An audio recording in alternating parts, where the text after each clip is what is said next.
मोफत सौर ऊर्जेचे ग्राहकांना आर्थिक चटके. शासन सौर ऊर्जेवर कर लादण्याच्या तयारी. सर्वच क्षेत्रातून आशा करायला मोठा विरोध.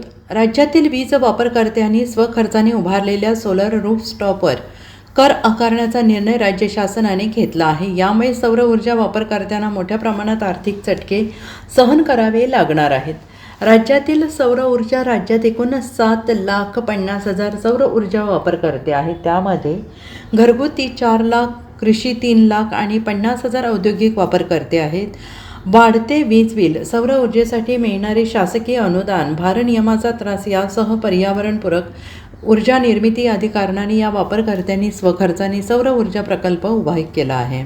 या माध्यमातून राज्यात वर्षाकाठी 7,000 ते 8,000 मेगावॅट वीज निर्मिती होते. परिणामी पारंपरिक ऊर्जेवरील फार मोठा भार आता हलका झाला आहे. कर लादण्याचा विचार. राज्यातील वीज वापरकर्त्यांनी स्वखर्चाने उभारलेल्या सौर ऊर्जा प्रकल्पांवर रूफटॉप पॅनल राज्य शासन आता कर लादण्याच्या विचारात आहे आणि यासाठी ऊर्जा क्षेत्रातील काही अधिकाऱ्यांची समिती निश्चित करण्यात आलेली आहे.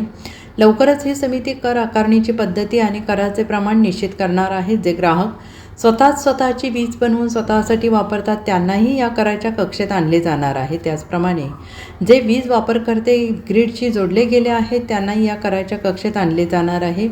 शासनाच्या या निर्णयाबद्दल सौर ऊर्जा वापरकर्त्यांमध्ये तीव्र नाराजी निर्माण झाली असून शासनाच्या या कर आकारणीला मोठा विरोध होण्याची चिन्हे दिसत आहेत. राज्यातील वीज कर्मचाऱ्यांनी सुद्धा या कराला विरोध दिसत आहे. Bureau report, SBN Marathi, Sangli.